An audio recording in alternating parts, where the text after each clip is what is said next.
भगवते वासुदेवाय। ओम नमो भगवते वासुदेवाय। ओम नमो भगवते वासुदेवाय।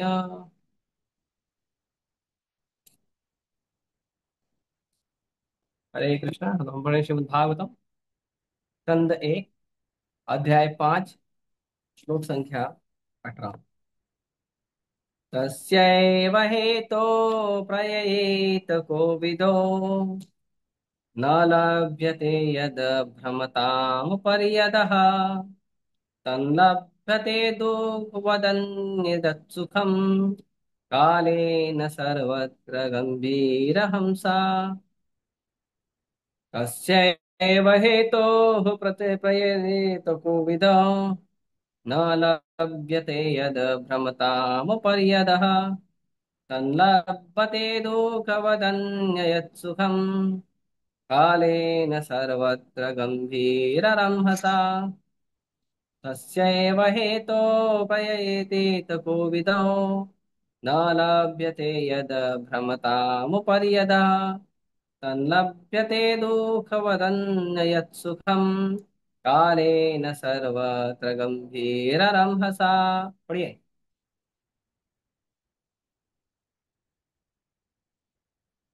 हरे कृष्ण प्रभु।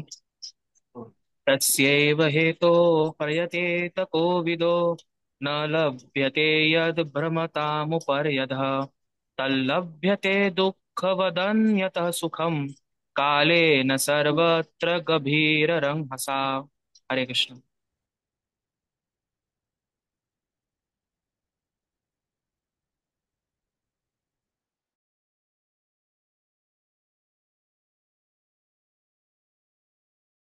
कोई नहीं है?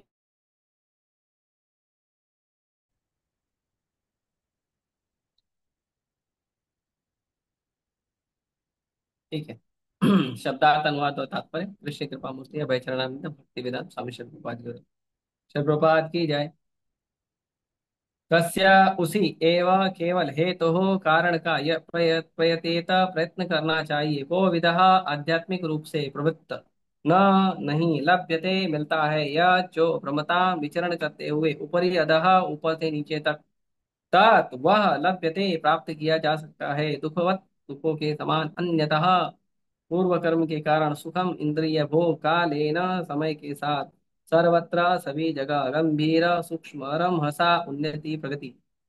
जो व्यक्ति वास्तव में बुद्धिमान तथा तत्व ज्ञान में रुचि रखने वाले हैं, उन्हें चाहिए कि वे उस सार्थक अंत के लिए प्रयत्न करें जो उच्चतम ब्रह्मलोक से लेकर निम्नतम लोक पाताल तक विचरण करने से भी प्राप्य नहीं है।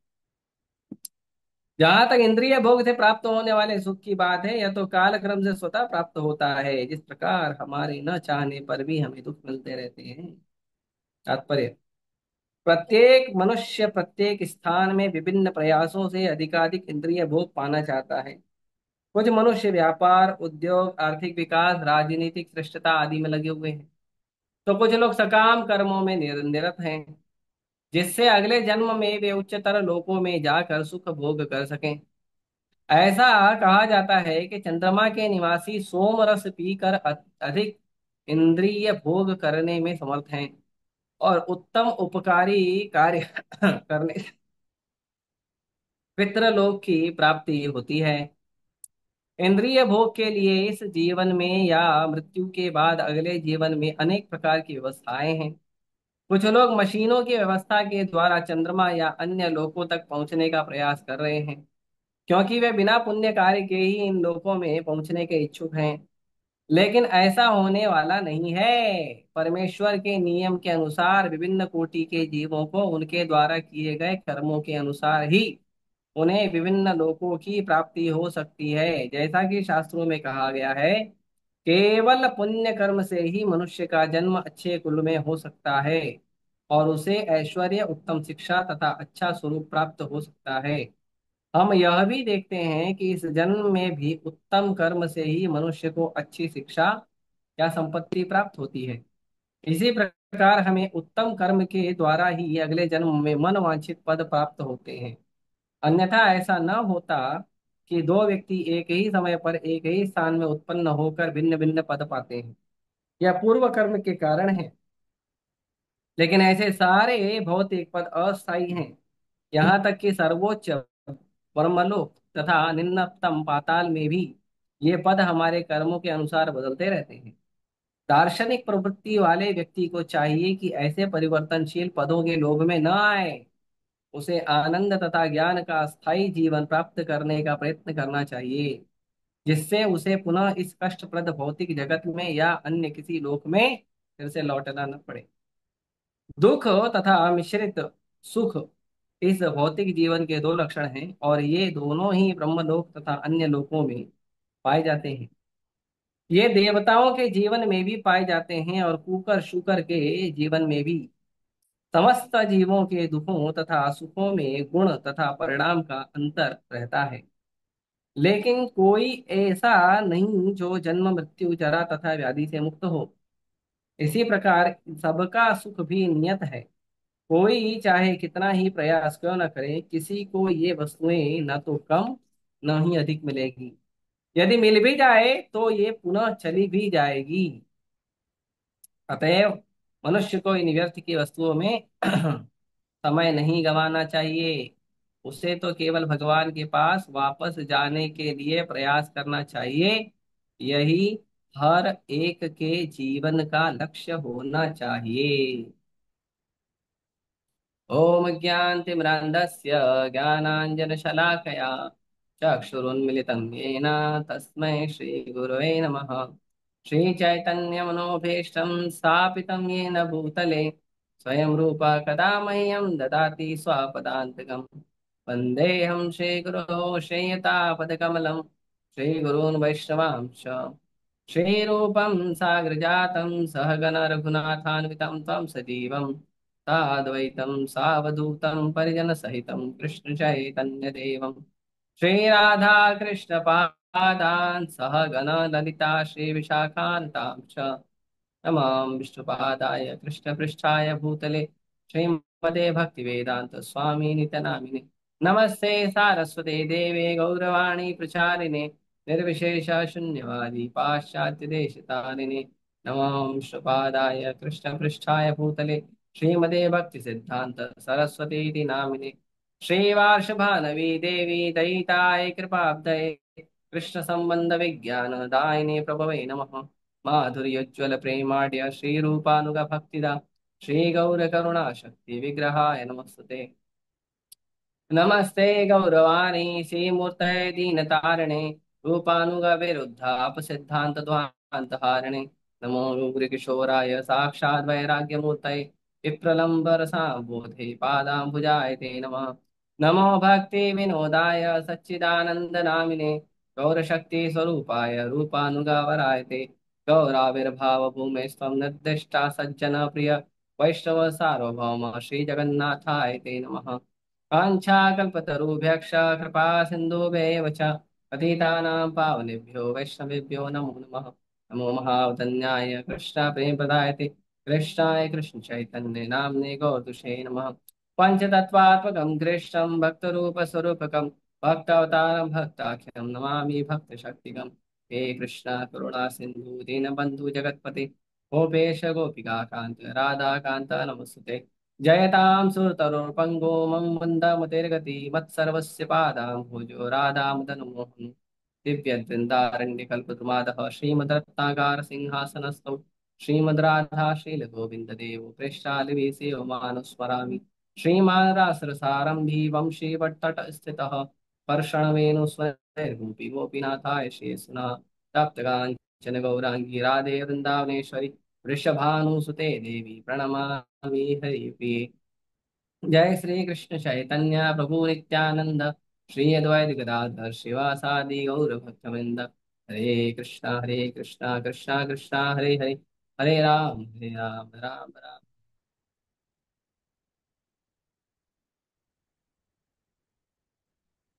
हरे कृष्णा। तो ये जो श्लोक है, ये 18 नंबर का श्लोक, 17 नंबर का श्लोक, ये 17 और 18 नंबर का जो दो श्लोक है, ये श्लोक को प्रभुपाद जी बहुत कोट किए हैं। बहुत मतलब बहुत कोट किए हैं प्रभुपाद जी। बहुत सारे लेक्चर्स में, लगभग प्रभुपाद जी के हर 10 लेक्चर में से एक दो लेक्चर में तो प्रभुपाद जी ने कोट किया ही है। हम्म। एक तो है 17 नंबर, त्यक्त्वा स्वधर्मं चरणां भुजम हरे भजन न पक्को पतेत ततो यदि यत्भद्रम अभूत मुष्य किं को वार्ताप्तो भजतां सुधर्मतः। इसमें वर्णन है कि जिसने भगवान की भक्तिमय सेवा में प्रवृत्त होने के लिए अपनी भौतिक वृत्तियों को त्याग दिया है, वह कभी कभी कच्ची अवस्था में नीचे गिर सकता है। हो सकता है कि कोई व्यक्ति भक्ति कर रहा है और उसने प्रयास किया है कि भौतिक चीजों को त्याग दे, और भौतिक चीजों को त्यागने के बाद हो सकता है कि वापस से भौतिक आकर्षण हो और कभी कभी उसका पतन हो जाए।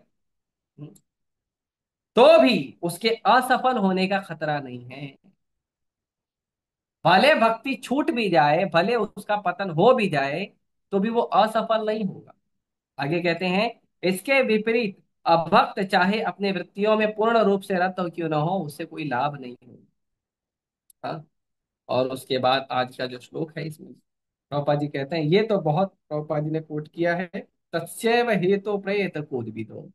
हाँ, कि ऐसी चीजों का प्रयत्न मत करिए जो आध्यात्मिक रूप से आगे नहीं है।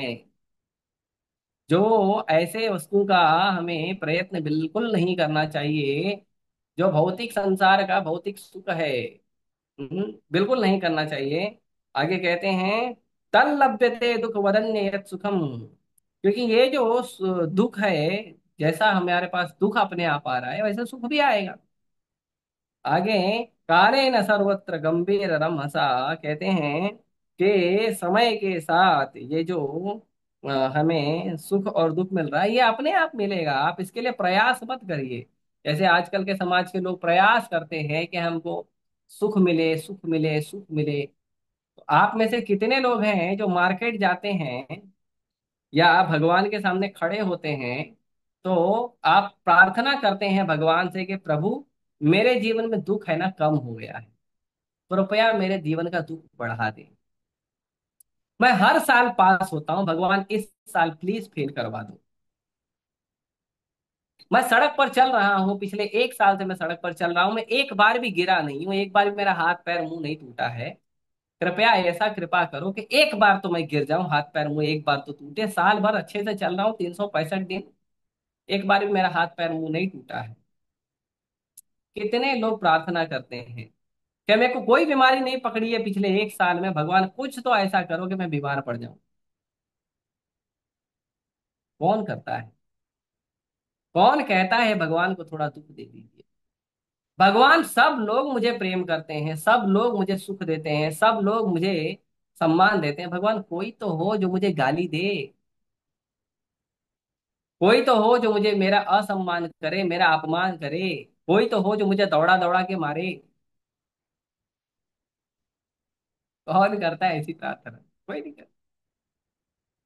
सब लोग क्या प्रार्थना करते हैं? सुख मिले, संपत्ति मिले, वैभव मिले, आशीर्वाद मिले, निरोगी शिकाया मिले, हाँ जेब में माया मिले। सब लोग प्रयास करते हैं सब अच्छा हो, सब अच्छा हो, लेकिन होता बुरा है। अच्छा तो मिलता है लेकिन बुरा भी मिलता है।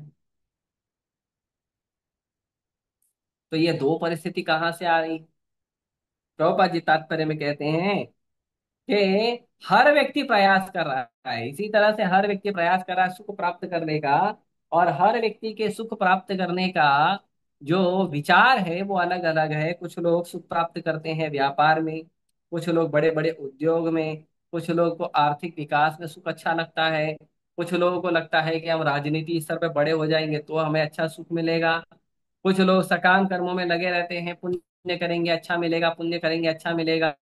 तो इस तरह से लोग जो है अनेकानेक कार्य करते हैं कि हमें सुख मिलेगा, सुख मिलेगा। और लोग इतना ध्यान रखते हैं कि चलो मान लो इस जन्म में सुख नहीं मिला, कोई बात नहीं, अच्छा पुण्य करेंगे तो अगले जन्म में तो सुख मिलेगा। धरती पे सुख नहीं मिला तो कोई बात नहीं, हम अगर अच्छा कर्म करेंगे तो हमको स्वर्ग में, जनलोक में, अहर लोक में, महर लोक में, ब्रह्म लोक में, अतल सुतल वितल तलातल रसातल पाताल किसी लोक में तो हमें सुख मिलेगा। बहुत प्रयास करें कि किसी लोक में तो सुख मिलेगा, हम सुख से रहेंगे, आनंद से रहेंगे। भागवतम बढ़ा सकते हैं। भागवतम कहता है तत्सेव हेतो प्रयेत को विदो। ऐसी चीजों का प्रयत्न जो है, जो आप कर रहे हो, जो आध्यात्मिक रूप से प्रवृत्त नहीं है, को विदो, जो आध्यात्मिक रूप से, इसमें आध्यात्मिक प्रवृत्ति नहीं है, ऐसे जितने भी चीजों का आप प्रयत्न कर रहे हैं, कहते हैं ना लभ्यते यद भ्रमताम उपरियत। जो चीज में आध्यात्मिक चीज नहीं है, जो चीज में आध्यात्मिक आनंद नहीं है, वो चीज आपको संसार के हर लोक में मिल जाएगा, आपको ब्रह्म लोक से लेके पाताल लोक तक मिल जाएगा, लेकिन नहीं मिलेगा क्या, जो आध्यात्मिक रूप से आनंदमय जीवन है, वो आपको नहीं मिलेगा। भौतिक जीवन आपको हर जगह, जैसे इसके पहले वाले श्लोक में कहते हैं कि जो भगवान की भक्ति कर रहा है, भगवान की भक्ति चाहे किसी परिस्थिति में करे, चाहे अच्छा करे चाहे बुरा करे, चाहे कंप्लीट कहे करे चाहे इनकम्प्लीट करे, चाहे जो भी करे, भगवान की भक्ति किसी रूप में करे वो, और मान लो भक्ति करते करते उसने पूरा नहीं भी किया, नो प्रॉब्लम। भक्ति करते करते उसने पूरा भक्ति नहीं किया, थोड़े में उसका भक्ति छूट गया, वो भक्ति छोड़कर चला गया, या उसका मन जो है वो खिन्न हो गया, या उसका पतन हो गया, वो पाप में रत हो गया, कोई भी प्रॉब्लम हो गई, नो प्रॉब्लम। उसका नुकसान नहीं है, क्योंकि जितना भक्ति करेगा उतना परमानेंट है। उसने 1% भक्ति किया, 1% परमानेंट हो जाता है, 2% किया, 2% परमानेंट, 3% किया, 3% परमानेंट हो जाता है। कम नहीं होता है, खत्म कभी नहीं होता, जीरो नहीं होता, रिवर्स नहीं होता, यूटर्न नहीं होता उसका। लेकिन भौतिक कार्य में अगर आपने 100% भी कर लिया, अभी जैसे रतन टाटा जी का बहुत, क्या कहते हैं, नाम हो रहा है कि बड़े, बहुत बड़े दिग्गज थे, और इतने बड़े बिजनेसमैन थे, इतना उन्होंने बहुत दूर धुरंधर बहुत उन्होंने कार्य किया था, और इतने बड़े नामी बिजनेसमैन थे, लेकिन अभी उनका शरीर छूटा, अभी अगले जन्म में उनको क्या मिलेगा? मिलेगा उतना बड़ा बिजनेस, मिलेगा उतना बड़ा एम्पायर? वो बोलेंगे नहीं मैंने तो पिछले जन्म में बनाया था। अरे पिछले जन्म में बनाया तो पिछले जन्म गया, अभी अगला जन्म देखो। और बोलेंगे नहीं नहीं, मेरा तो बच्चा भी नहीं था, मेरा को बेटा बेटा भी नहीं था, मैंने तो वैसे ही छोड़ के गया था एक आदमी के साथ में, अभी मैं अगला जन्म लूंगा तो मैं उस आदमी से वापस ले लेना चाहिए, वो आदमी देगा क्या? भौतिक संसार में कितना भी आप बना लो, रुपया पैसा वैभव नाम, रिश्तेदार दोस्त मित्र बहुत बना लो, वापस से वो क्या हो जाएगा? जीरो। वो पूरा का पूरा वापस जीरो हो जाएगा। और उसी जगह पे अगर आध्यात्मिक जीवन में हमने कोई प्रयास किया है, तो वो आध्यात्मिक जीवन का जो प्रयास है, वो आपने जितना कंप्लीट किया उतना फिक्स हो जाएगा, काम नहीं होगा। आध्यात्मिक जीवन में जितना आपको प्राप्त हुआ है, वो 100% उतना फिक्स डिपॉजिट रहेगा, उससे कम नहीं होगा, उससे यू टर्न कभी नहीं होगा। आपका पतन भी हो गया, भक्ति नहीं भी हो गया, भक्ति छूट भी गया, तो भी उतना फिक्स रहेगा, कभी यू टर्न नहीं मारेगा। हम देखते हैं अजामिल के केस में, अजामिल ने जो भी भक्ति की थी बचपन में अपने पिताजी के मार्गदर्शन में, उसके बाद उसका पतन हो गया, वेश्या का पति बन गया, दासी पति बन गया, वो व्यभिचारी बन गया, उसने अपने माता को, पिता को, पत्नी को, जो सती पत्नी थी उसको, सबको घर से निकाल दिया, वेश्या से 10 बच्चे उत्पन्न किया, ब्राह्मण से वो जो अजामिल था, ब्राह्मण से वो डाकू बन गया, पाप में प्रवृत्त हो गया, चोरी करने लगा, डाका डालने लगा, मर्डर करने लगा। क्यों? उस वेश्या पत्नी को प्रसन्न करने के लिए। उसका पतन हो। लेकिन जब अंत समय आया तो भगवान के दूतों ने उसकी रक्षा की, और जहां उसकी भक्ति रुक गई थी, वहीं आशीर्वाद दे के उनकी भक्ति को आगे बढ़ा के एक्स्ट्रा 10 साल उनको ग्रेस पीरियड मिला, और वो हरिद्वार गए, भजन किए, और सीधा वैकुंठ विमान में बैठ के निकल गए। उनका पतन नहीं हुआ। पतन हुआ लेकिन कुछ समय के लिए, वापस से गजेंद्र देखिए, गजेंद्र सत्यवत महाराज पिछले जन्म में थे, वो जो भी भजन किए थे, तपस्या किए थे, उनको हाथी के शरीर में याद आ गया कि मैंने तपस्या की है, भजन किए, भगवान को प्राप्त करना। और उन्होंने क्या किया, उन्होंने क्या किया, हाथी के शरीर में उनको भजन याद आया, और हाथी के शरीर में उन्होंने भगवान को प्रार्थना की, और भगवान वहीं से उनको कृपा कर दिया और सीधा वैकुंठ विमान। हम देखते हैं जड़ भरत जी के उदाहरण में, जड़ भरत जी भगवान की भक्ति बहुत अच्छे से कर रहे थे। भगवान की भक्ति करते करते करते करते जड़ भरत जी जो है वो भाव के स्तर पे चले गए। इतनी उन्नत भक्ति कर रहे थे, एक हिरन से आसक्ति के कारण उनको अगले जन्म में हिरन बनना पड़ा। लेकिन हिरन के शरीर में भी उनको याद था कि मैंने पिछले जन्म में भक्ति छोड़ी है, मुझे कंटिन्यू करना है। तो वो हिरन के शरीर में, जहां वो हिरन के शरीर के पहले, मतलब महाराज भरत के शरीर में जहां वो भजन करते थे, उसी कुटिया में विचरण करते थे साधु संतों के साथ। फिर अगला जन्म उन्हें मिला जड़ भरत का, उनको अच्छे से याद था कि मेरा 2 जन्म कैसा गया, और भजन किए, भगवत धाम। तो भगवान के जो भक्त हैं, अगर वो भक्ति कर रहे हैं और भक्ति करते समय मान लो कुछ गलती हो जाती है, पतन हो जाता है, मान लो वो लोग आगे नहीं बढ़ पाते हैं, मान लो उनका नुकसान हो जाता है, मान लो फेल हो जाते हैं, लेकिन जितना मेहनत किया वो परमानेंट रहेगा, वो कम नहीं होगा, वो कभी खत्म। इसके विपरीत यदि आप किसी और काम में, सकाम कर्म में, कर्म कांड में, उद्योग में, इंडस्ट्री में, बाकी चीज जो भी बनाने में यदि आप 100% सक्सेसफुल हो भी गए, तो अगला जन्म, ए फॉर एप्पल, अ से अनार, क से कबूतर, 2 1 जा 2, 2 2 जा 4, अगला जन्म फिर वहीं से, अगला जन्म फिर उंगली पकड़ के पैदल चलना है, अगला जन्म फिर मामा पापा, मामा पापा, मामा पापा, मेरी मम्मी, मेरा पापा, मेरा पाप, बहुत सारा बोलते रहते। अगला जन्म फिर उसी में लेना, फिर वापस पूरा जीरो हो जाता है। आप पिछले जन्म में बड़े इंडस्ट्रियलिस्ट थे, पिछले जन्म में आप बहुत बड़े राजा थे, पिछले जन्म में आपने बहुत बड़ा सकाम कर्म किया था, आप बहुत बड़े समाज सेवी थे, जीरो। फिर इस जन्म में मेहनत करो, और फिर इस जन्म में पूरा भौतिक भौतिक संसार का पूरा आप एकदम ऊंचा माउंट एवरेस्ट बनाओ, फिर अगले जन्म में जमीन से शुरुआत करो। तो भौतिक संसार में यदि हमें अनंत उपलब्धि प्राप्त भी हो जाए तो उसका क्या फायदा, और आध्यात्मिक संसार में यदि हमने थोड़ा भी प्राप्त किया है, वो परमानेंट है, तो क्या नुकसान।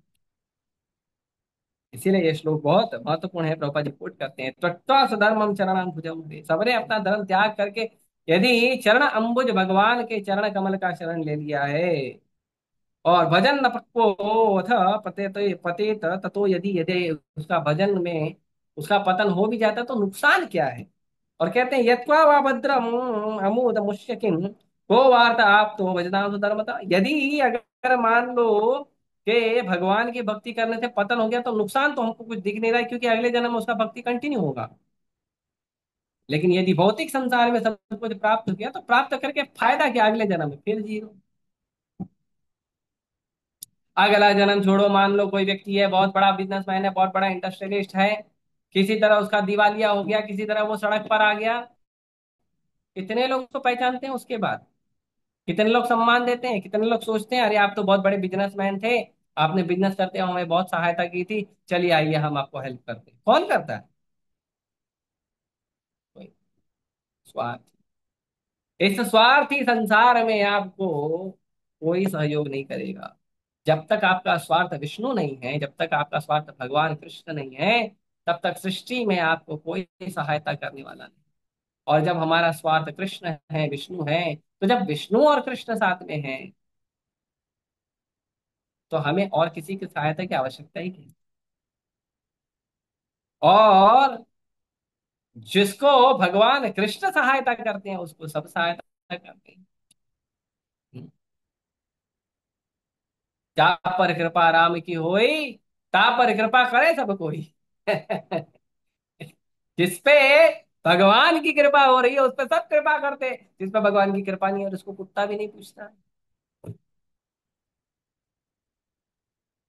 कोई नहीं पूछता है उसको। हम्म। तो आगे कहते हैं, हाँ, तो आज के श्लोक में कहते हैं कि इसीलिए यदि कोई व्यक्ति को लगता है कि मैं सच में बुद्धिमान हूं, मैं सच में जीवन में प्रगति करना चाहता हूं, तो क्या करना चाहिए उसे?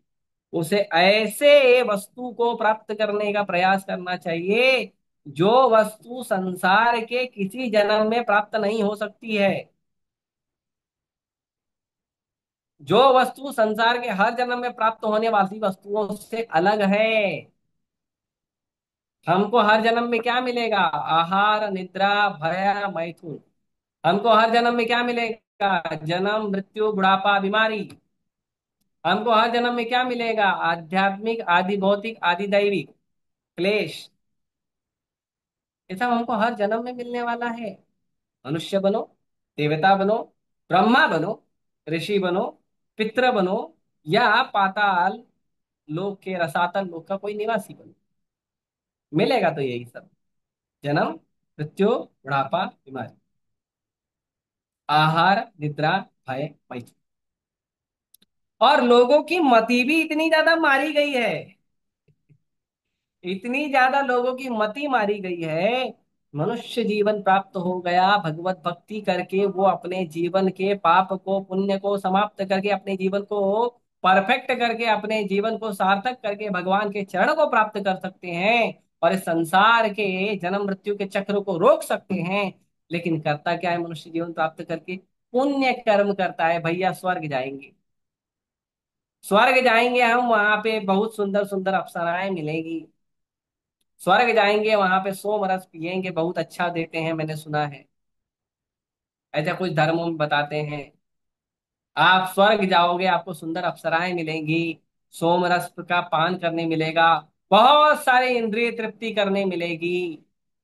अरे, मनुष्य जीवन में धरती पे इंद्रिय तृप्ति करके सुखी हुए आप? जब आप मनुष्य जीवन में धरती पे इंद्रिय तृप्ति करके सुखी नहीं हुए, तो क्या गारंटी है कि आप स्वर्ग में सुखी हो जाओगे इंद्रिय तृप्ति करके? अरे, आपकी इंद्रियां मनुष्य जीवन ली, पशु जीवन ली, पक्षी जीवन ली, और ना जाने कितनी सारी अलग अलग योनियों का जीवन ले ली है, साधु का जीवन ली है, देवता का जीवन ली है, ऋषि मुनि का जीवन ली है, असुरों का जीवन ली है। आपकी जो आपको इतने सारे जो जीवन मिले हैं, इन सारे जीवन में आपने इतना सारा इंद्रिय भोग किया, और इतने सारे जीवन तक इतना सारा इंद्रिय भोग करके कभी राजा बने, कभी भिखारी बने, कभी सुंदर बने, कभी बदसूरत बने, कभी अमीर बने, कभी गरीब बने, कभी पुरुष बने, कभी स्त्री बने, कभी किन्नर बने, कितना कुछ करके, और वैरायटी, अलग अलग वैरायटी पैदा कर करके हमने बहुत इंद्रिय भोग करने का प्रयास किया, हमारी इंद्रिय संतुष्ट नहीं। मनुष्य जीवन में आके इतना तो बुद्धि रखो भैया, मेरी इंद्रिय संतुष्ट नहीं हुई है, नहीं हुई है, नहीं हुई है, नहीं होगी।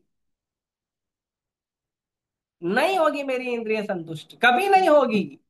तो मैं देवता बन के वापस से भोग करने का भाव क्यों रखूं?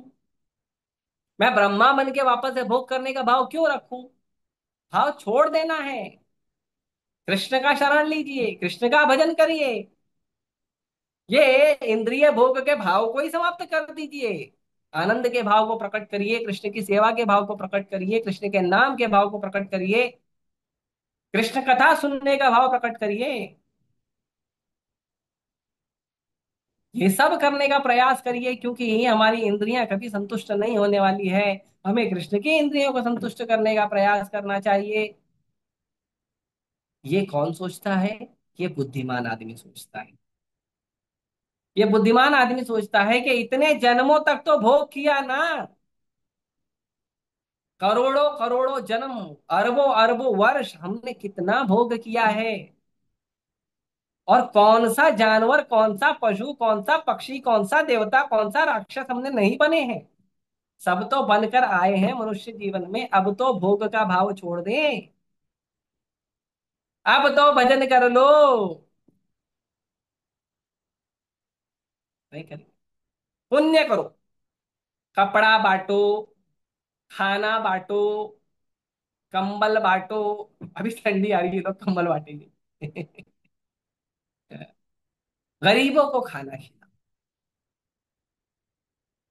माँ बाप का सेवा करो, पुण्य मिलेगा। पति पत्नी का सेवा करो, पुण्य मिलेगा। अपने बच्चों की अच्छी परवरिश करो, पुण्य मिलेगा। क्या करोगे इस पुण्य का? स्वर्ग जाओगे, उधर पे फेंक दिया जाएगा वापस। आपको मालूम है, अगर किसी व्यक्ति को स्वर्ग प्राप्त होता है या उच्च लोगों की प्राप्ति होती है, तो पता है उसके साथ क्या होता है? सुनिए आप लोग, बड़ा दुख लगेगा सुन के, लेकिन क्या करें, बताना तो चाहिए ना। तो जब कोई व्यक्ति मान लो स्वर्ग में गया है, और स्वर्ग में वो भोग भोग रहा है, मान लो बहुत सुंदर अप्सराएं हैं, नाच रही हैं, उनका गाना सुन रहा है, या बहुत सुंदर जो है सोमरस का पान कर रहा है, या बहुत अच्छा जो है वहां पे बाग बगीचा लगा है वहां टहल रहा है, नंदनवन का आनंद जो है वो घूम रहा है, बढ़िया आनंद ले रहा है। पता है जिस सेकंड उसका वीजा खत्म होता है, जिस सेकंड उसका पुण्य खत्म होता है, स्वर्ग के जो सिक्योरिटी गार्ड है उस व्यक्ति का पैर पकड़ के शरीर सहित उठा के फेंक देते हैं, सीधा नीचे आता है। और जब नीचे आता है तो स्वर्ग के थोड़ा नीचे, पृथ्वी के थोड़ा सा ऊपर राक्षस लोक है, और राक्षस लोक में उस व्यक्ति के शरीर को राक्षस खा जाते हैं। फिर वो जो जीवात्मा होती है, वो जीवात्मा बारिश की बूंदों में प्रवेश करती है, और बारिश की बूंदों से वो धरती पे आता है, और फिर अन्न के सहारे वो किसी पशु के या मनुष्य के शरीर में जाता है, और फिर शुक्र के द्वारा वो माँ के उदर में प्रवेश करता है। ये स्वर्ग की हालत।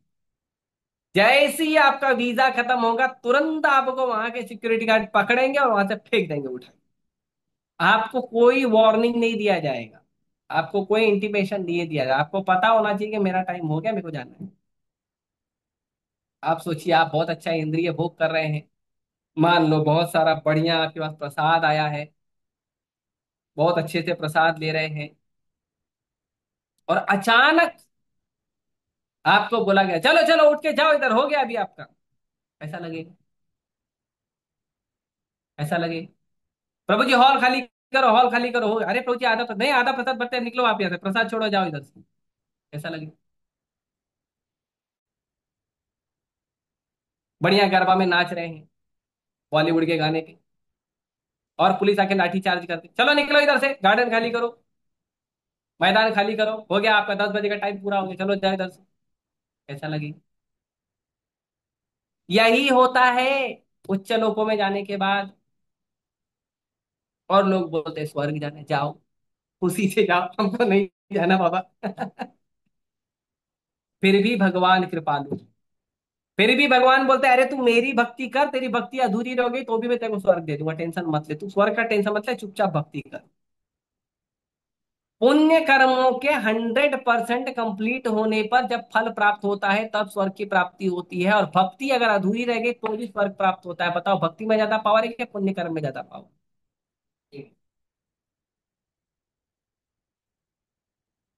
और भक्ति अगर अधूरी रह गई और आपको स्वर्ग मिल गया, तो स्वर्ग से जब आप वापस आओगे तो धरती पे भगवान गारंटी देते हैं, शुचि नाम श्रीमताम के योगा भ्रष्ट विजाए थे, कि धरती पर जब आओगे आप अपना स्वर्ग का भोग भोग के, तो धरती पे भगवान गारंटी देते हैं आपको अमीर घर में, वैष्णव के घर में जन्म दिया जाएगा।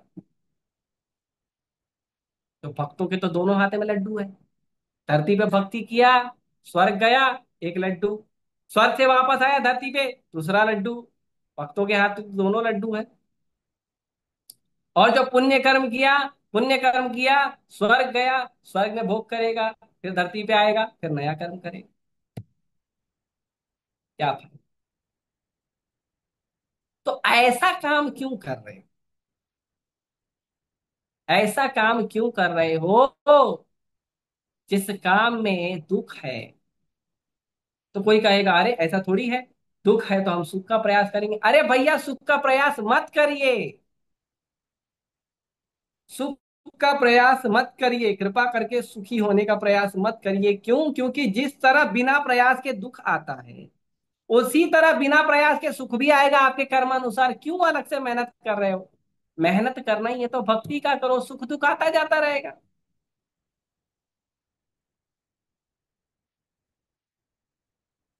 सुख दुख आता जाता है। भगवान भगवत बोलते यही स्पर्श संस्पर्श जा होगा दुख यो नते आद्य अंतवंत कौन ते न तेश्वर मते बुधा। ये जो स्पर्श मात्र से, ये जो हमारे संसर्ग मात्र से जो हमें सुख और दुख आता है, ये आते जाते रहेगा। जो बुद्धिमान व्यक्ति है, धीर व्यक्ति है, उसमें मन नहीं लगाता। बुद्धिमान व्यक्ति, धीर व्यक्ति मन लगाता है कि मेरा जीवन सार्थक कैसे हो। ये जन्म मृत्यु का चक्कर, ये जन्म मृत्यु का झंझट कैसे छूटेगा? बुद्धिमान व्यक्ति उसमें ध्यान दे। बिजनेस करना है, व्यापार करना है, ये बढ़ाना है, वो बढ़ाना है, इसके लिए हेल्प करना है, उसके लिए सेवा करना है, ये करना है, वो करना है। क्यों कर रहे हो भाई? अगर करना है तो चलो मान लो आपका काम धंधा बिजनेस है, रोटी पानी कमाने के लिए करना पड़ रहा है, करिए, मिनिमम करो ना। 8 घंटा 10 घंटा बस। नहीं, 14 घंटा करेंगे, 20 घंटा करेंगे। 2 घंटा घर में सोएंगे, 6 घंटा ट्रेन में सोएंगे, 3 घंटा आना 3 घंटा जाना। और आजकल मोबाइल आ गया और ट्रेन में सोने नहीं देता है। कैंडी क्रश खेलेंगे, गेम खेलेंगे, मूवी देखेंगे, नींद खराब, सेहत खराब, भोजन का आता पता नहीं। कभी भेल खा के काम चलाएंगे, कभी वड़ा पाव खा के काम चलाएंगे, कभी समोसा पाव खा के चला काम चलाएंगे, कभी इडली खा के काम चलाएंगे। वो भी घर का बना हुआ नहीं, बाहर का बना हुआ। नहीं कुछ मिला तो चिप्स खरीद लेंगे, वेफर खरीद लेंगे, उससे काम चलाएंगे जीवन का। पता नहीं कैसा बना है, क्या बना है। डालो, यहाँ पे हमको कचरे का डब्बा दिया है भगवान ने, डालो जितना कचरा है अंदर। कैसा जीवन? इतना पैसा कमा रहे हो, इतना मेहनत कर रहे हो, ट्रेन में बस में मेहनत कर रहे हो, इतना पैसा कमा रहे हो, इतना संघर्ष कर रहे हो, किस लिए? ये खराब जीवन जीने के लिए। अरे भक्ति करो, हरिनाम का आश्रय लो, भगवान का भजन करो, भक्तों का संग करो, महाप्रसाद खाओ, घर में बना के भगवान को भोग ला के प्रसाद पाओ, भगवान का सेवा करो, कीर्तन करो, भजन करो, ग्रंथ पढ़ो। अपनी बुद्धि को, अपनी अपने अपने विचार को, अपनी चेतना के स्तर को ऊपर बढ़ाओ। भगवान के चरण कमल का शरण ग्रहण करो। ये आनंदमय जीवन छोड़कर आधुनिक सभ्यता के नाम पे ऐसा कचरा जीवन जी रहे हैं लोग, हे भगवान! क्या परिस्थिति है। और लगा हुआ है मनुष्य, अच्छा मिलेगा, अच्छा मिलेगा, अच्छा मिलेगा। अरे तुम्हारे अच्छे के चक्कर में भारत के लोग कहाँ सोना चांदी की थाली में खाते थे, कहाँ प्लास्टिक और थर्माकोल का जीवन हो गया है हमारा। अच्छे के चक्कर में खराब भी नहीं मिल रहा, खराब से भी घटिया मिल रहा है। बताइए। ऐसी परिस्थिति का जीवन लोग जी रहे हैं लेकिन भक्ति नहीं कर रहे हैं। ऐसा जीवन मत जियो, अच्छा जीवन जियो, भक्ति का जीवन जियो। रुचि उत्पन्न करना ही है तो रुचि उत्पन्न हरिनाम भी करिए, रुचि उत्पन्न शास्त्रों के अध्ययन में करिए, रुचि उत्पन्न भक्तों का संग करने के लिए करिए, भगवान की सेवा का करिए, ये सब का रुचि उत्पन्न करिए। और किसी भौतिक वस्तु का रुचि उत्पन्न करके करोगे क्या? मान लो आपने इंजीनियरिंग कर ली है, मान लो मेडिकल कर लिया है, मान लो कोई बहुत बड़े आप सीए बन गए हो, सीएस बन गए हो, एमबीए होल्डर बन गए हो, इसी जन्म तक काम आएगा ना? चलेगा अगले जन्म तक? नहीं। क्या फायदा? क्या फायदा बताइए। तो ये सारे जो भौतिक इंद्रिय सुख हैं, चाहे आप धरती पे प्राप्त करने का प्रयास कर रहे हो, चाहे आप उच्चतर लोकों में प्राप्त करने का प्रयास कर रहे हो, उसका कोई फायदा नहीं है। सब खत्म होने वाला है। अंतवंता फला तेषाम तद्भवती अल्पमेधसाम। जो लोग ऐसे फल की कामना करते हैं, जो फल एक समय जाकर खत्म हो जाएगा, वो लोग कम बुद्धिमान होते हैं। भगवान भगवत गीता में कहते हैं कि जो लोग ऐसे फलों को प्राप्त करने का प्रयास करते हैं जो फल एक समय पर जाके खत्म हो जाएंगे, जैसे देवी देवता देते हैं आशीर्वाद, उनके फल खत्म होने वाले होते हैं। और ऐसे खत्म होने वाला फल, खत्म होने वाला आशीर्वाद, खत्म होने वाला जीवन क्यों चुन रहे हो? अनंत जीवन जियो, शाश्वत जीवन जियो, आनंदमय जीवन जियो, कृष्ण का संग करो, कृष्ण के भक्तों का संग करो।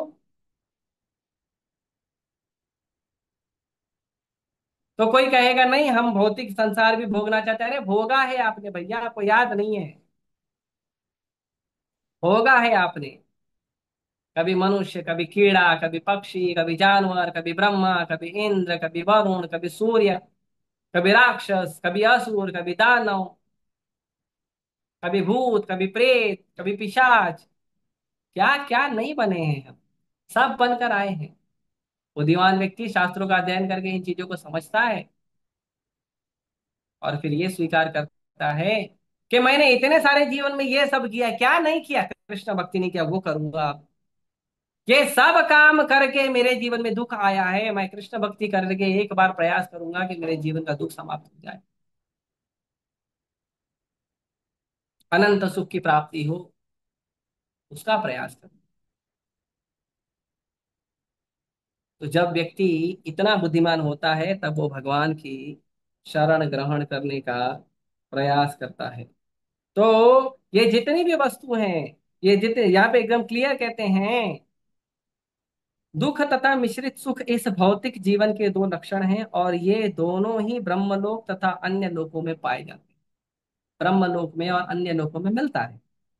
आगे कहते हैं ये देवताओं के जीवन में भी पाए जाते हैं और कुकर सूकर के जीवन में भी पाए जाते हैं। देवताओं के भी जीवन में मिलते हैं और कुत्ते और सूअर के जीवन में भी यही सुख मिलता है। क्यों प्राप्त करने का प्रयास? क्यों करें? मत करें, छोड़ देना चाहिए। आगे कहते हैं समस्त जीवों के दुखों तथा सुखों में गुण तथा परिणाम का अंतर होता है, लेकिन ऐसा कोई नहीं है जो जन्म मृत्यु जरा व्याधि से मुक्त हो सके। जो भगवान की शरण ग्रहण नहीं किया है वो व्यक्ति जन्म मृत्यु बुढ़ापा बीमारी से मुक्त नहीं है, फंस जाएगा, फंस जाएगा वो। और ये सारी वस्तुएं कहते हैं प्रभुपाद जी, ना तो किसी को उसके कर्मों से कम मिलती है ना उसके कर्मों से ज्यादा। आपके जीवन में जो सुख है और दुख है वो आपके कर्मों में जितना है उतना मिलेगा ही मिलेगा, उससे कम भी नहीं मिलेगा, उससे ज्यादा भी नहीं मिलेगा। जिस परिस्थिति में हो, जैसी परिस्थिति में, वैसी परिस्थिति में आपको उतना सुख दुख मिल जाएगा। सुख और दुख का आभास परमानेंट होता है, किस परिस्थिति से मिलेगा वो फिक्स नहीं होता है, लेकिन आपको कितना मिलेगा वो फिक्स होता है। कितना सुख और कितना दुख मिलेगा ये फिक्स होता है, कौन सी परिस्थिति से मिलेगा वो फिक्स नहीं होता। ठीक है? तो इसीलिए कहते हैं, और आगे कहते हैं प्रभुपाद जी अगर मिल भी गया तो क्या फायदा, वापस चले जाएगा। वापस चले जाएंगे। इसीलिए मनुष्य को इस वर्थ के वस्तुओं में समय नहीं। इसीलिए मनुष्य को चाहिए कि ऐसे ऐसे समय, ऐसे चीजों में व्यर्थ का समय न गवाएं, भगवान का भक्ति करें और भगवान का भक्ति करके भगवान के धाम जाए। प्रैक्टिस करें भगवान का भक्ति करने, भगवान का भक्ति करके आनंद करने का प्रयास करेंगे, शास्त्रों का अध्ययन करें, हरिनाम का शरण लें। नहीं तो ये जो जीवन हमें बहुत अच्छा लग रहा है, बहुत चकाचौंध लग रहा है, बड़ा सुंदर लग रहा है, कहाँ सुंदर है बताइए? कहाँ सुंदर है? लोगों का चिंता का विषय बढ़ते जा रहा है, लोगों का स्वास्थ्य खराब हो जा रहा है, हॉस्पिटल्स बढ़ रहे हैं, दवाइयां बढ़ रही हैं। हाँ, पेड़ कट रहे हैं, ऑक्सीजन नहीं मिल रहा है, पानी शुद्ध नहीं मिल रहा है, घी और ब्राह्मण की तो बात ही छोड़ दो। इतना ऐसा दयनीय जीवन दिन ब दिन होते जा रहा है आधुनिक प्रगति के नाम से, और हम लोगों को लगता है कि हम अच्छा जीवन जी, हमको लगता है हम सुख प्राप्त कर रहे हैं। मैं अभी कुछ दिनों से लोगों को बता रहा हूं कि अंग्रेज जब भारत आए थे उस समय भारतीयों को अंग्रेज लोग कहते थे नौकरी करो। जॉब करो। तो भारत के लोग जॉब नहीं करते थे। भारत के लोग अपनी खेती पर ध्यान देते थे। खुद खाएंगे, खुद उगाएंगे, गाय पालेंगे, खेती पालेंगे, बस। और उससे जो अनाज उगेगा, उससे जो भी हमको मिलेगा, उससे पूरा जीवन उससे व्यतीत करते, नहीं करते। बिल्कुल नहीं करते थे। तो कुछ लोगों को बहुत सारा सुविधा दिया गया कि आप 8 घंटे का जो है जॉब करिए। जिस जगह आप जॉब करेंगे, क्योंकि पहले के लोग है ना ट्रैवलिंग नहीं करते थे। विरार से चर्चगेट, चर्चगेट से विरार, नहीं सीएसटी से करजत, कसारा, बदलापुर, नहीं करते थे ये सब। इतना कौन ट्रैवलिंग है, 3 3 घंटा, 6 6 घंटा कौन मरेगा। इससे अच्छा घर में बैठ के भजन करेंगे, भगवान का नाम जप करेंगे। तो वो लोग सुविधा देते थे। अभी भी आप चाहिए तो मुंबई में कई सारी जगह है, कॉटन ग्रीन वगैरह कई सारी जगह है, वहां पे अभी भी कई सारी फैक्ट्री लगी हुई है जो बंद पड़ी है। तो वहां पे ये सारी सुविधा होती थी कि एक ही जगह पे उनको स्कूल था, उनको मंदिर था, एक ही जगह पे उनके लिए रहने का व्यवस्था था, बच्चों के लिए खेलने के लिए स्कूल था, गार्डन था। एक ही जगह पे सारी व्यवस्था थी। कहीं उनको जाने की आवश्यकता नहीं होती थी। उनको केवल 8 घंटे के जॉब में उनको खुद का घर मिल जाता था, उनको मंदिर मिल जाता था, उनको बच्चों के लिए स्कूल मिल जाता था, बच्चों के लिए खेलने के लिए गार्डन मिल जाता था। और उनकी मर्जी है, कभी घूमने उमने जाना है तो इच्छा तो चले जा सकते। और 8 घंटा काम।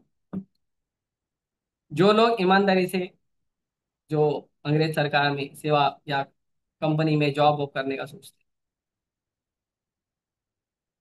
और आजादी के बाद भी बहुत सारे लोगों को इसी तरह से सुविधा मिली। आज देखो परिस्थिति, आपका घर कहीं और है, जॉब कहीं और है। घर कहीं और है, जॉब कहीं और है। घर से जॉब पे आने जाने के लिए 4 घंटा 6 घंटे का ट्रैवलिंग अलग। घर खरीदने के लिए पैसा नहीं है, लोन ले लो, और लोन भरने के लिए जिंदगी गई वो अलग। बच्चों को पढ़ाने के लिए फीस देना पड़ता है, बड़े बड़े स्कूल में एडमिशन कराना पड़ता है, उसके बाद बच्चा पढ़ेगा इसके लिए ट्यूशन लगाना। और इतना आदमी बिजी हो गया तो मंदिर तो आने का बात ही छोड़ दो। घर में बैठ के भगवान का नाम जप करने का बात ही छोड़ दो, बिजी इतना हो गया है। और जो थोड़ा बहुत 2 4 घंटा मिलता था वो हमको मोबाइल और टीवी ने खा गया हमारा। और हम कहते हैं एडवांस हुए हैं। हमने गाड़ी बना के, प्लेन बना के, ट्रेन बना के समय बचाया है। अरे समय बचाया तो भक्ति क्यों नहीं करते। समय बचा लिया तो भक्ति क्यों नहीं करते। और कहाँ 8 घंटे का जॉब, और कहाँ लोग 16 16 घंटा मेहनत कर रहे हैं। 16 16 घंटा मेहनत करके कमा के भी लोग सुखी नहीं। समय बचाने के लिए इतने सारे उपकरण बनाए, टीवी बनाया है। टीवी तो समय खाने वाला है, टीवी नहीं। समय बचाने के लिए वॉशिंग मशीन बनाया, मिक्सर बनाया, समय बचाने के लिए गाड़ी बनाया, बाइक बनाया, ट्रेन बनाया, प्लेन बनाया। समय बचाने के लिए मोबाइल बनाया कि बहुत सारे काम हमारे हाथ में घर बैठे हो जाएगा। समय बचाने के लिए ऑनलाइन, ऑनलाइन खरीदने के लिए बहुत सारे कंपनी खुल गई है। अमेजोन है, फ्लिपकार्ट है, बहुत सारा है। सब समय बचाने के लिए। तो समय बचा के किया क्या, भक्ति किया अरे नहीं, क्या फायदा। और भक्ति करने के लिए क्या करना, कुछ नहीं। भगवान का नाम जप करो, थोड़ा तपस्या करो। 4 कार्य है जिसको करना है, 4 कार्य जिसको नहीं करना, बस। कौन से 4 कार्य करने हैं। पहला, भगवान का नाम जप करो, हरे कृष्णा कृष्णा कृष्णा हरे हरे, हरे राम राम राम हरे हरे। भगवान का नाम जप करो, भक्तों का संग करो, ग्रंथों का अध्ययन करो, और प्रसाद खाओ। आज सुबह लेक्चर सुन रहा था, प्रभुपा जी कहते हैं, बता रहे थे प्रभुपा जी शास्त्रों थे, अतः श्री कृष्ण नाम आदि न भवेत ग्राह्यम इंद्रिय, सेवन मुखे ही जीवाद स्वयं एव स्फुरति यदा।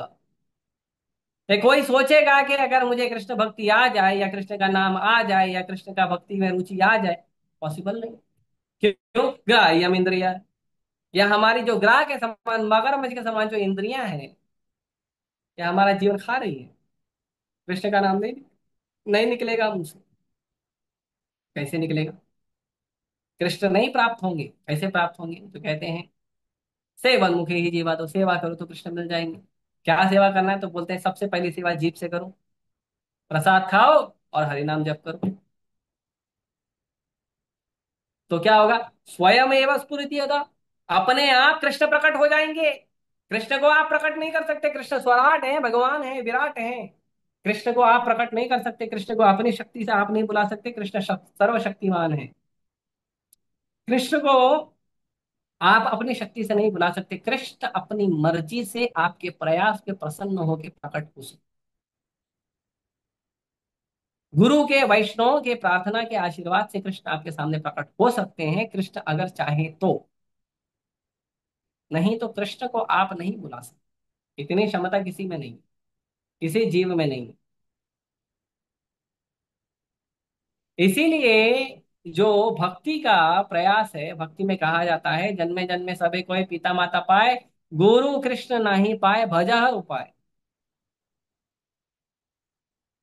तो हर जन्म में आपको मिलेंगे, कौन मिलेंगे? माँ बाप, भाई बहन, बेटा बेटी, पति पत्नी, हर जन्म में मिलेंगे।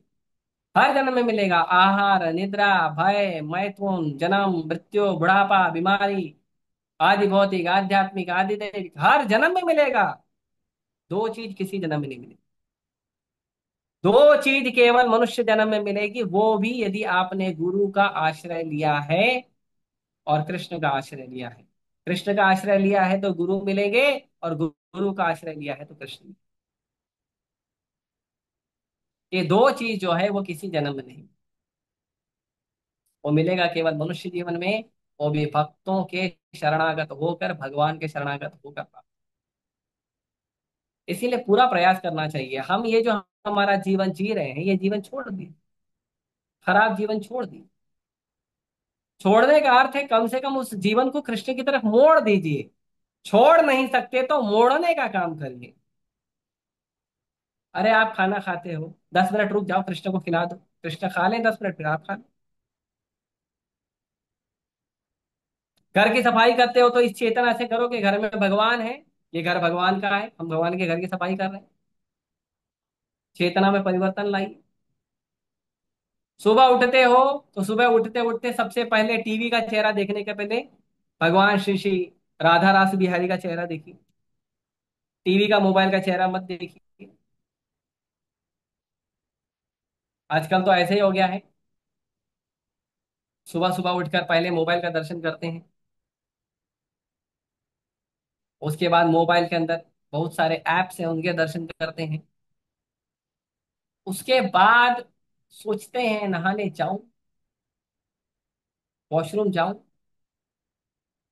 अभी तो ऑफिस का टाइम नहीं हुआ है, कुकिंग का टाइम नहीं हुआ, क्या हाल से पता। फिर सब हो गया, खा पी के डकार निकल गया। अब चलो ठीक है, अब भगवान को भी देख लेते हैं, बैठे होंगे घर के किसी कोने में। पहला समय कृष्ण के लिए, सुबह सो के उठो, कृष्ण का दर्शन करना है इसलिए स्नान करो। कृष्ण का दर्शन करना है, पूरे शरीर को अंदर बाहर से स्वच्छ करो। आप भौतिक जीवन छोड़ो नहीं तो कम से कम भौतिक जीवन को मोड़ो तो सही कृष्ण की तरफ। इसका तो प्रयास करो। तो कौन सी चार चीज नहीं करनी है? भौतिक संसार में रहिए, भौतिक कार्य करिए, लेकिन चार चीज मत करिए। हरिनाम जप करिए, भगवान का ग्रंथों को पढ़िए, भक्तों का संग करिए, प्रसाद खाइए। ये करने वाली चार चीज करिए। और चार चीज नहीं करने वाली है वो मत करिए। फिर पहला है, किसी भी प्रकार का नशा मत करिए। नशा बिल्कुल मत करिए। धर्म के चार स्तंभ होते हैं: सत्य, दया, शौच और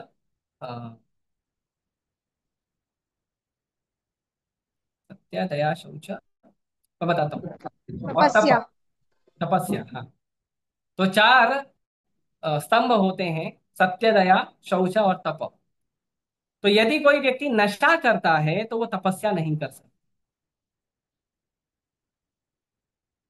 यदि कोई व्यक्ति नशा कर रहा है तो वो तपस्या नहीं कर सकता। कोई भी व्यक्ति, यहां तक कि अगर आप चाय कॉफी का भी नशा कर रहे हो ना, तपस्या नहीं होगी, भजन में मन नहीं लगेगा। चाय में वही जहर होता है जो जहर तंबाकू में होता है, निकोटीन। और कॉफी में कैफीन होता है। ये कैफीन और निकोटीन मनुष्य के जीवन के लिए हानिकारक बताए गए हैं डॉक्टरों द्वारा। लेकिन अंग्रेजों ने लगा दी चुस्की। और जब से अंग्रेजों ने चुस्की लगाई, तब से चुचुआ रहे हैं, अभी तक चुचुआए जा रहे हैं। चाय की चुस्की। और चुस्की की जेब में तुम्हारा जीवन कब चुसाया जाता है पता ही नहीं चलता है। चाय की चुस्की लेते लेते मृत्यु कब हमारे जीवन की चुस्की ले लेती है पता ही नहीं चलता है। व्यर्थ जीवन खत्म हो जाता है। कोई प्रकार का नशा नहीं होना चाहिए। कोई प्रकार का नशा।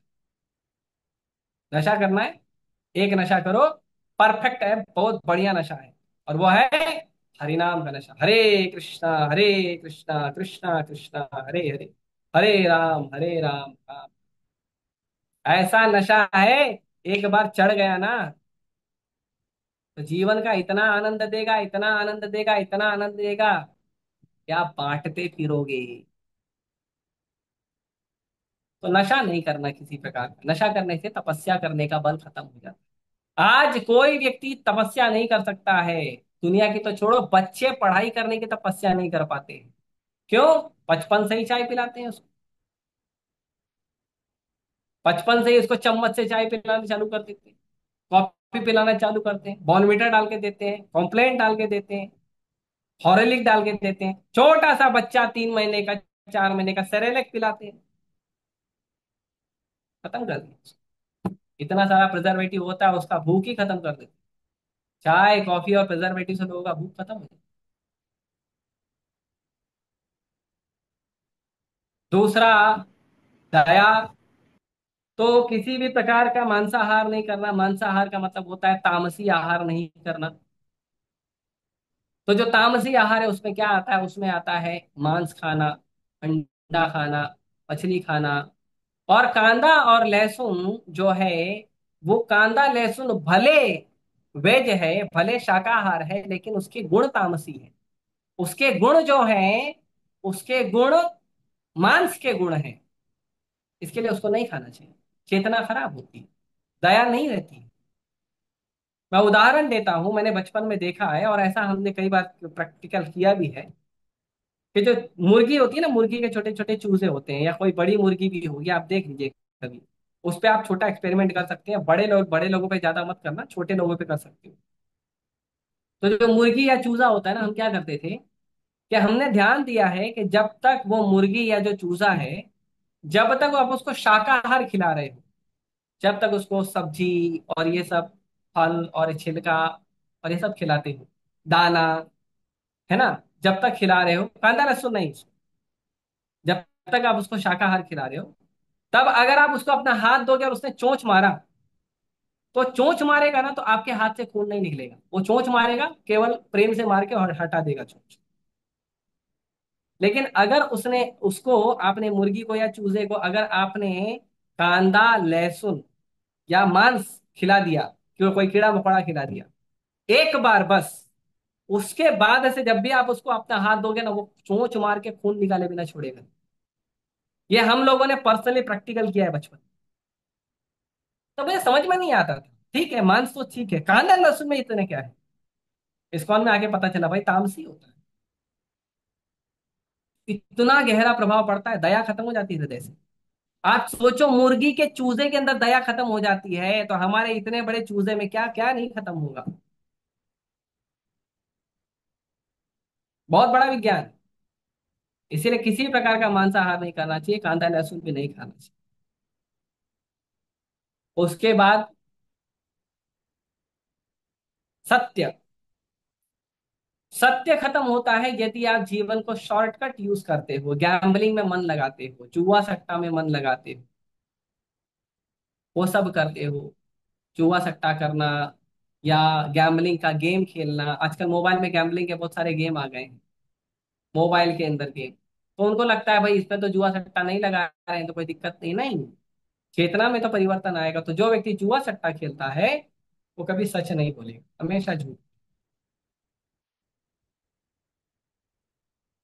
हमेशा, हमेशा झूठ। और आजकल देखो हर व्यक्ति झूठ बोल रहा है, क्यों? हर व्यक्ति कुछ ना कुछ खेला हुआ है, जुआ सट्टा जैसा गेम खेला हुआ है। और उसके बाद शौचा। शौचा मतलब क्लीन रहना, साफ सुथरा रहना। तो शौच, जो क्लीन और साफ सुथरा व्यक्ति तब रहेगा जब व्यक्ति किसी भी प्रकार का अवैध संबंध नहीं बनाएगा, शरीर से भी और मन से। आजकल लोग पोर्नोग्राफी देखते हैं। लोग बोलते हैं नहीं हम तो शरीर से नहीं बना रहे, मन से तो बना रहे ना। ऐसा नहीं हो। मन में विकार आता है, उसका विकार का प्रभाव शरीर में पड़ता है। बिल्कुल पड़ता है। तो नहीं, मन से भी नहीं करना चाहिए। एक बार दो ब्रह्मचारी जा रहे थे। दो ब्रह्मचारी एक नदी के किनारे से जा रहे थे। एक सीनियर ब्रह्मचारी था, एक जूनियर ब्रह्मचारी। तो एक माता जी जो है वो नदी में बह रही थी, और वो बचाओ बचाओ जोर जोर से चिल्ला रही थी। यंग माता जी थी, सुंदर थी। तो जो सीनियर ब्रह्मचारी था उसको तैरने आता था, वो नदी में कूदा। उसने वो माता जी को बचाया, उसको उठाया कंधे पे, उसको ले जाके किनारे पे रखा, और उनको वहां पे प्रणाम करके छोड़ के चले गए। अब जूनियर ब्रह्मचारी ने जब सीनियर ब्रह्मचारी को देखा तो उसके मन में शंका आई कि यहाँ तो ब्रह्मचारी को कहा जाता है कि स्त्री को देखना भी गलत है,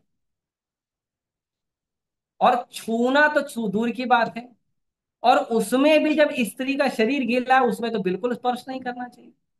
और ये देखो सीनियर बोलते हैं अपने आप को, गए स्त्री को तो कंधे पे उठा के लेके, भैया बताओ, गलत बात है ना। तो अब जूनियर था तो बोल नहीं पा रहा था। बहुत देर तक सोच रहा था, यार गलत हुआ है, गलत हुआ है, गलत। बार बार वही स्मरण कर रहा था, हमारे सीनियर प्रभु जी ने ऐसा कर दिया। फिर उससे रहा नहीं गया। 6 घंटे के बाद उसने सीनियर ब्रह्मचारी को बोला, प्रभु जी एक शंका है मन में, दूर करेंगे? बोले बोलो। तो उन्होंने कहा, प्रभु जी ऐसा कहा जाता है कि ब्रह्मचारी को स्त्री को स्पर्श भी नहीं करना चाहिए, बात भी नहीं करना चाहिए, देखना भी नहीं चाहिए। और आपने तो स्त्री को पानी में कूद के उसको कंधे पे भी बिठा लिया।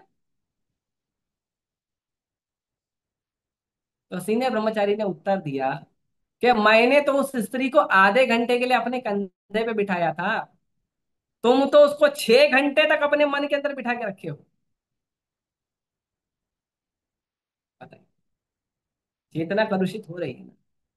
अब आप सोचिए, चेतना इसने से, इतनी सी बात से इतनी कलुषित होती है। जो दिन रात हम होर्डिंग देखते हैं, हाँ, छोटे छोटे और बिना कपड़ों के, स्त्री पुरुष का, और अलग अलग जो कामुक विज्ञापन है उनका, और पोर्नोग्राफी आजकल बहुत प्रचलित हो गई है इंटरनेट के प्लेटफॉर्म पर उसका। हाँ, और हर जगह हम देखते हैं कि हमारी इंद्रियों को प्रताड़ित करने के लिए, आकर्षित करने के लिए अलग अलग लोक लुभावने जैसी चीजों को प्रस्तुत किया जाता है, परोसा जाता है, कामुक चीजों को। आप यूट्यूब भी देख रहे हो तो भी उसके अंदर कुछ ना कुछ वैसी चीजें आती है। तो आप बताइए, ऐसे में व्यक्ति का मन कैसे सुरक्षित रहेगा?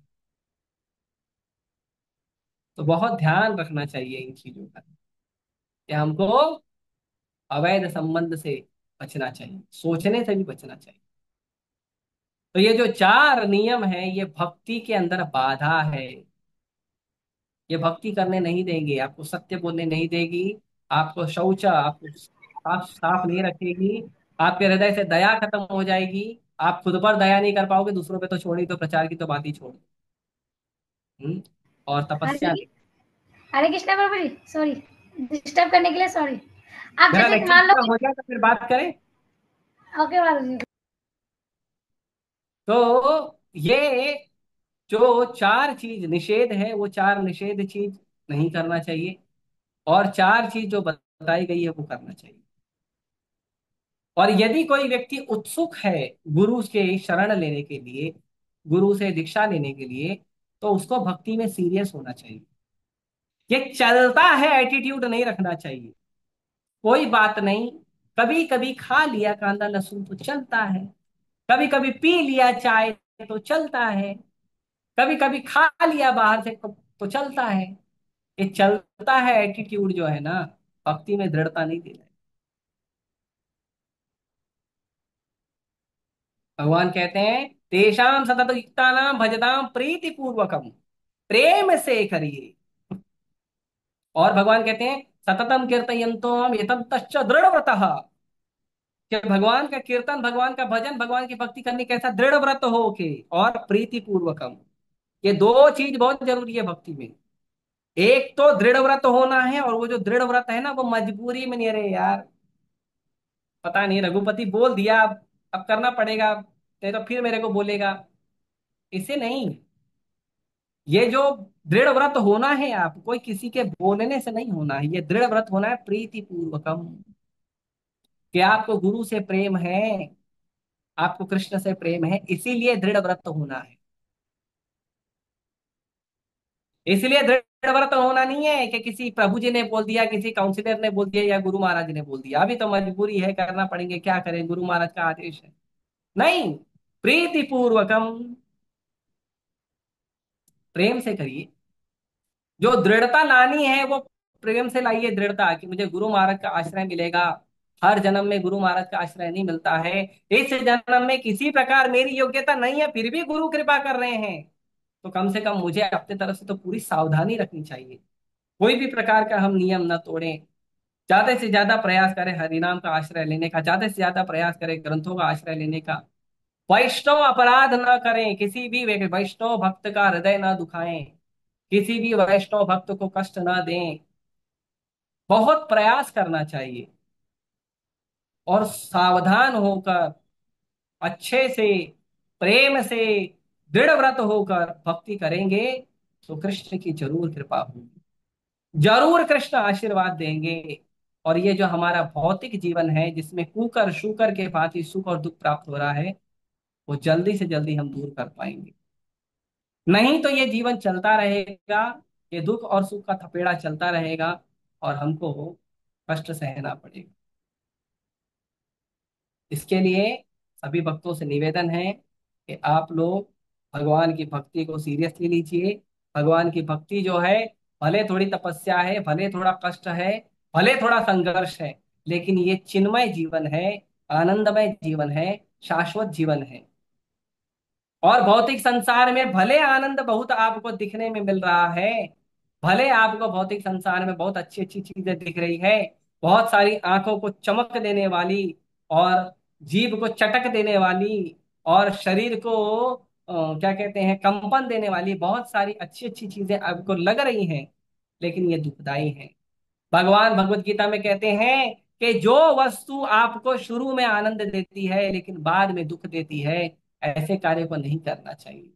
क्यों? क्योंकि ये रजोगुणी कार्य होते हैं, जो शुरू में आपको सुख देंगे लेकिन बाद में जहर के समान होंगे। लेकिन जो शुरू में जहर के समान कड़वा है लेकिन बाद में आनंद देगा, वो सतोगुण का लक्षण है।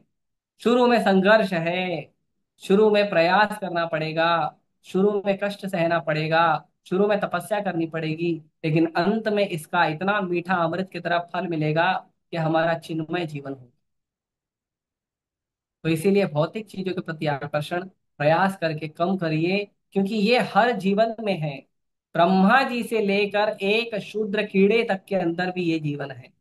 यस्मिन्द्र गोपम अथवेन्द्र अहो स्वकर्मा बंधानुरूप फल भाजन मातनोति कर्माणि निर्दहति किंतु च भक्ति भाजाम गोविंदमादि पुरुषम तमहम भजामि। एक छोटे से कीड़े से लेकर देवताओं के राजा इंद्र तक भगवान सबको कर्म के बंधन में बांध के दे दनादन धुलाई करते हैं, सबकी धुलाई होती है। लेकिन इन सारे कर्मों को जड़ और मूल से जला के राख करने की क्षमता है किसकी? भगवान की भक्ति की।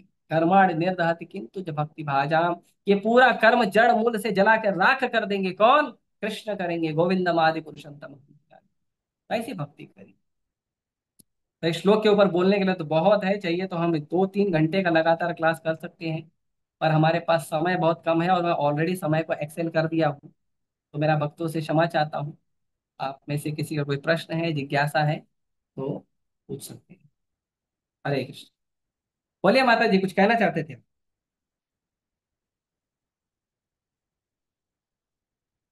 बोलिए, अनम्यूट करिए। हरे कृष्ण प्रभु जी, बोलने तो जा रही थी लेकिन मैं भूल गई। भूल गई? अभी याद करो, और किसी भक्त का प्रश्न तो पूछो।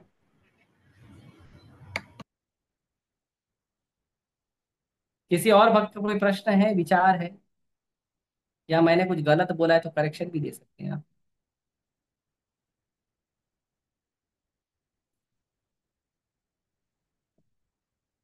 याद आ गया प्रभु जी। हाँ मैं बोलिए। कह रही थी कि हम लोग जैसे थाली में खाना खाते, स्टील थाली में खाना चाहिए कि अपन वो फूल की थाली में खाएं? कैसा रहेगा? उससे खाने में क्या होता है? चांदी नहीं खा सकते, अफोर्ड नहीं कर सकते, तो उसमें तो खा सकते हैं ना, वो फूल वाली थाली में। फूल वाली मतलब? वो जो ठोर होते हैं ना, जिससे अपन जल चढ़ाते हैं भगवान को। एंड पत्ते कलकत्ता में वाली? उसको फूल बोलते हैं, पत- फूल पत्ते का की रस थाली? ना क्या बोलते हैं? पत्ते की थाली, पत्ता? नहीं नहीं नहीं, वो फूल नहीं, जैसे अपन घंटी बजाते हैं ना। हाँ। एक्चुअली मैं बंगाल से हूँ ना, तो उसको फूल वूल बोलते हैं ना, फूल का बर्तन, कांसा बर्तन में अच्छा। पता नहीं क्या बोलते हैं हाँ, पीतल तांबा का बर्तन। उसको। हाँ, पीतल। हाँ, पीतल के बर्तन में खाइए आप, खाइए, कोई दिक्कत। वो बेटर रहेगा ना। हाँ हाँ, पीतल, पीतल के बर्तन में। उससे क्या लाभ होता है प्रभु जी? हाँ, पीतल तांबा बोलते हैं, उसमें खाइए। पीतल में खाते हैं, तांबे में पानी पीते हैं। उसमें दही नहीं अच्छा, खाना चाहिए, खट्टा पदार्थ नहीं खाना चाहिए। बाकी चीजें खा सकते हैं। ठीक है। ठीक है, ठीक है प्रभु और कोई बात?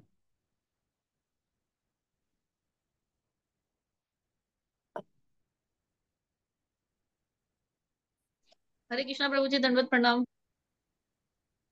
बताइए दौलत, बताइए। प्रभु जी, कई भक्त ऐसे है ना, ऐसे सुना है कि हम वो बोलते हैं कि हमें ना अभी दीक्षा लेने को तैयार है, लेकिन वो लोग बोलते हैं कि हमने ना गलती से एक टाइम चाय पी ली, सिर दुख रहा है। तो इससे क्या फर्क पड़ता है? तो ये तो दीक्षा के लिए गलत है ना, कि हमें नियम, मतलब जो भी हम नियम ले रहे हैं तो वो फुल टाइम हमें लाइफ टाइम छोड़ने पड़ेंगे ना। देखिए, ऐसा है, अगर बात गलती की है तो क्षमा है। जान बुझ के गलती किया, उसकी क्षमा कैसे मिलेगी? हाँ?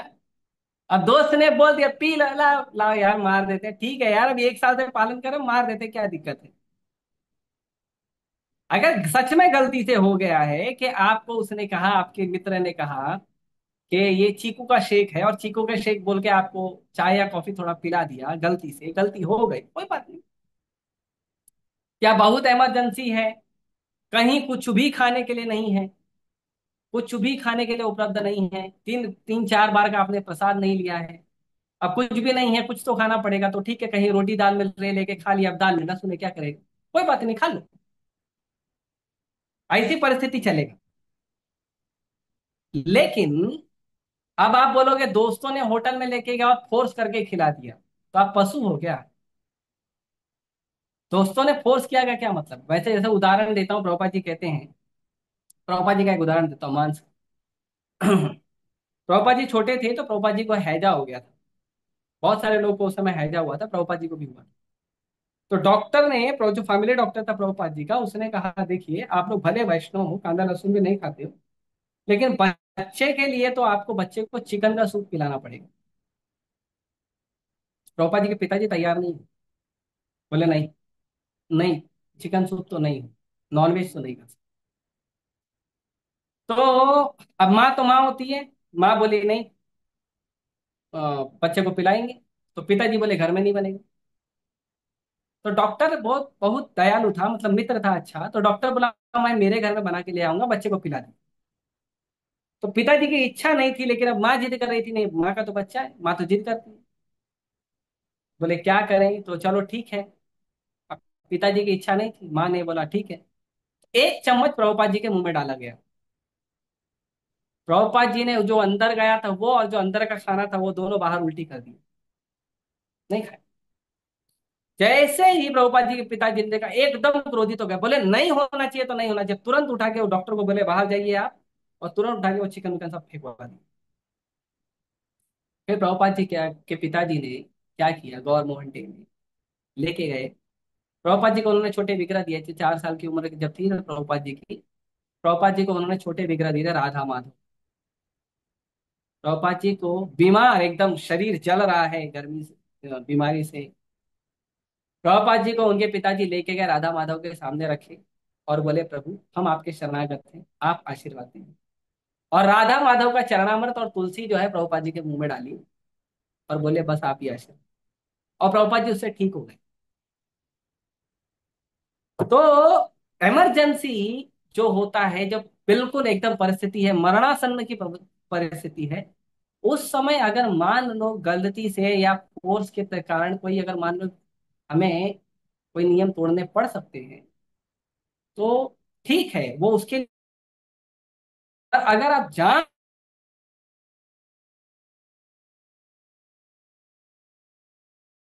और देखिए जो भी हम कर्म करते हैं ना, जब हमको गुरु दीक्षा देते हैं तो गुरु हमारा पाप कर्म लेते हैं। तो दीक्षा के बाद भी अगर हम कोई पाप करते हैं, अपराध करते हैं, तो गुरु को उसका प्रभाव पड़ता है। तो हमको ऐसा कोई कार्य नहीं करना चाहिए कि हम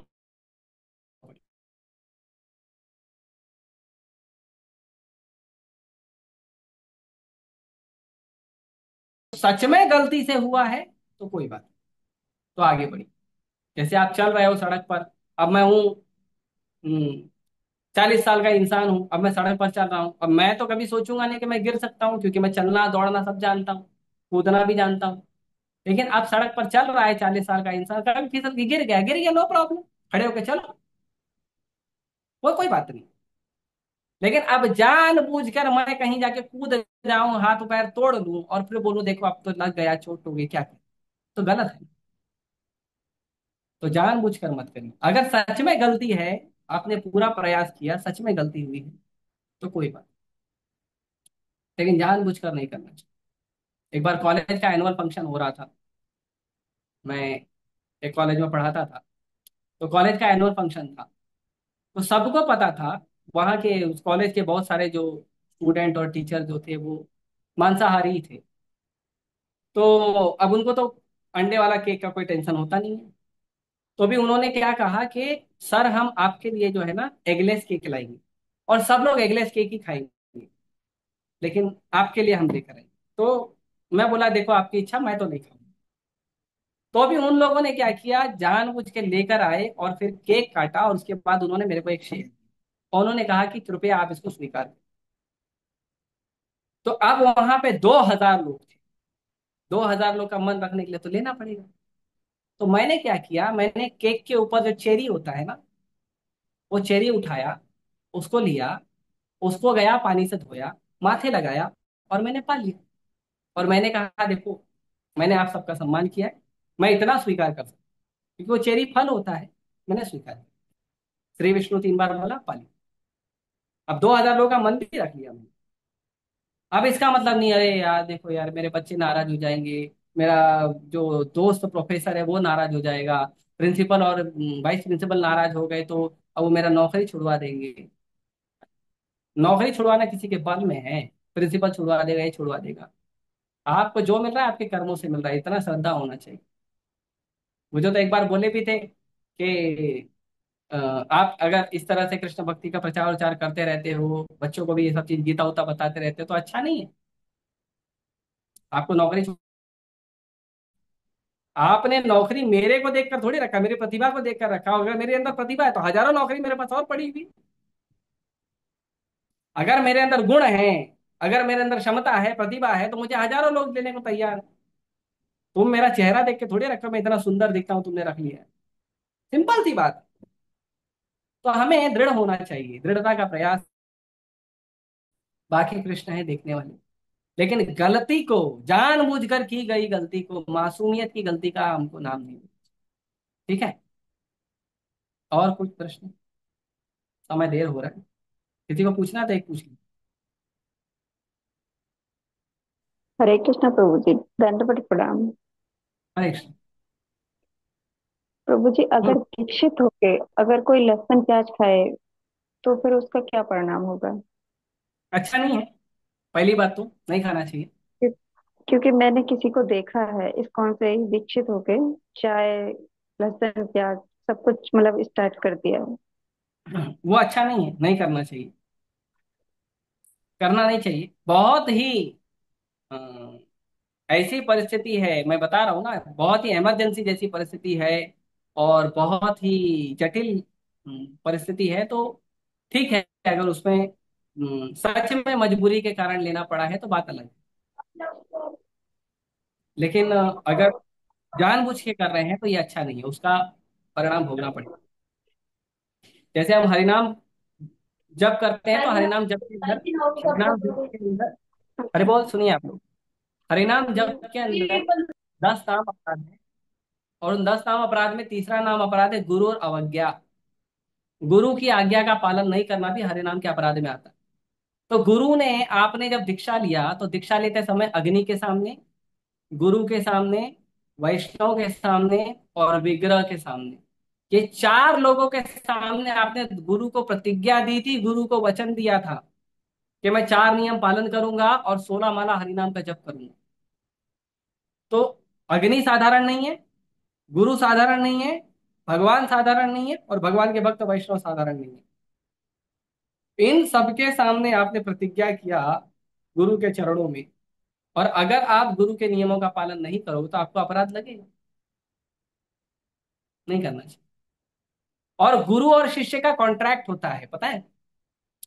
अगर गुरु ने कहा कि आप ये काम करोगे तो मैं आपको स्वीकार कर रहा हूं, मतलब अगर शिष्य ने उस काम को नहीं किया है, शिष्य ने अपराध किया है, गुरु का आज्ञा पालन नहीं किया है, तो वो कॉन्ट्रैक्ट बाय डिफॉल्ट कैंसिल हो जाता है। उसका जो गुरु है, गुरु पर दोष नहीं आएगा। हालांकि दीक्षा लिए हो, गुरु को कुछ ना कुछ कर्म तो लगता ही है, लेकिन फिर भी गुरु पर दोष नहीं आएगा, क्योंकि गुरु को आपने प्रॉमिस किया था, आपने पालन नहीं किया। तो यदि दीक्षा लेने के बाद भी ये कार्य हो रहा है तो ये अति निंदनीय है, नहीं होना चाहिए। और अगर हुआ है तो जो भक्त किए हैं उनको समझना चाहिए, या उस भक्त को जो मार्गदर्शन दे रहे हैं उन्हें समझाना चाहिए। लेकिन अगर हम इस क्षमता में नहीं है उन्हें समझाने के, तो हमें जाकर अन्य से अपना संबंध खराब नहीं। ठीक है, ठीक है, हम यही रोकते हैं। आप सभी का बहुत बहुत धन्यवाद। हरे कृष्ण। ग्रंथराज श्रीमद् भागवतम की जय। श्री प्रभुपाद।